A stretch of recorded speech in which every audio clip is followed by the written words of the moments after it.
Halo teman-teman sejarah, selamat datang kembali di channel ini, tempat kita mengungkap cerita-cerita luar biasa dari masa lalu yang membentuk dunia kita hari ini.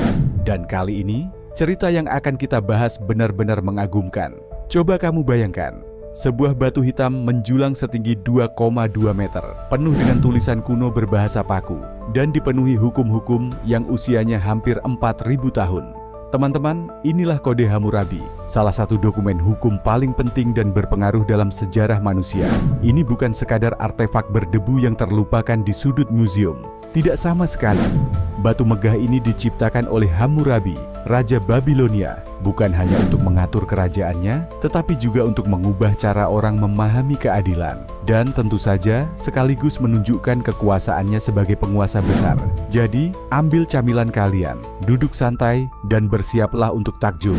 Karena hari ini kita akan menjelajahi kisah di balik artefak kuno ini. Bagaimana ia ditemukan? Apa maknanya bagi masyarakat kuno, dan mengapa relevansinya masih terasa hingga sekarang? Ini dia Kode Hammurabi.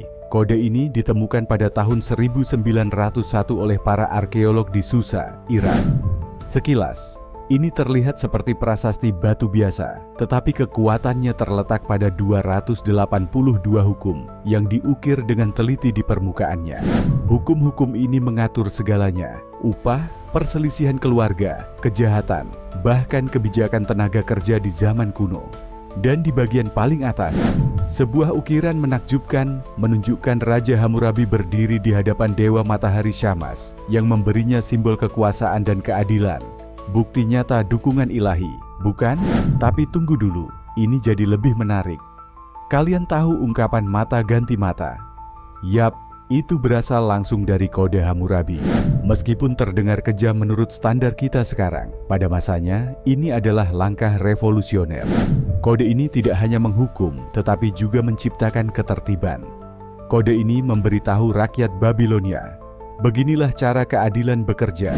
Tidak ada lagi kekacauan, tidak ada lagi dugaan. Dan ini luar biasa, hukum-hukum ini tidak disembunyikan di arsip kerajaan yang berdebu.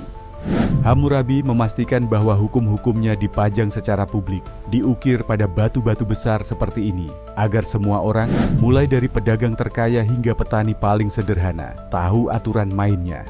Bicara soal transparansi, ya, tapi ini bukan hanya soal aturan. Ini tentang kekuasaan. Dengan menyatukan kerajaannya yang beragam di bawah satu set hukum, Hammurabi tidak hanya menjaga rakyatnya, tetap terkendali juga mengirimkan pesan keras dan jelas. Babilonia bukan sekadar kerajaan. Babilonia adalah kerajaan terbesar. Dan Hammurabi, dia bukan hanya raja. Dia adalah simbol keadilan itu sendiri.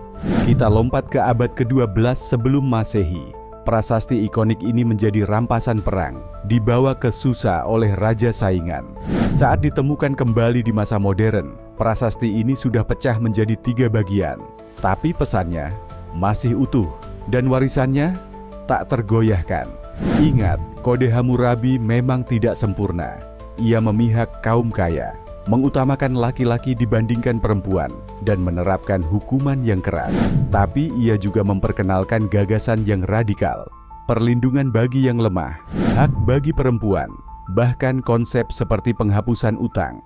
Terasa familiar? Tidak berlebihan jika dikatakan visi Hammurabi membuka jalan bagi sistem hukum yang kita kenal hari ini. Jadi, lain kali ketika kalian mendengar tentang hukum dan keadilan, ingatlah prasasti ini. Kode Hammurabi bukan sekadar peninggalan masa lalu.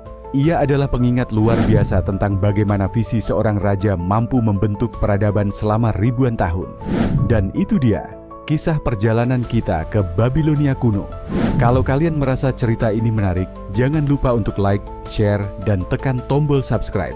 Tulis di kolom komentar, hukum mana dari Kode Hammurabi yang paling mengejutkan kalian. Sampai jumpa di video berikutnya. Tetap eksplorasi, tetap penasaran, dan ingat, masa lalu tidak pernah sejauh yang kita kira.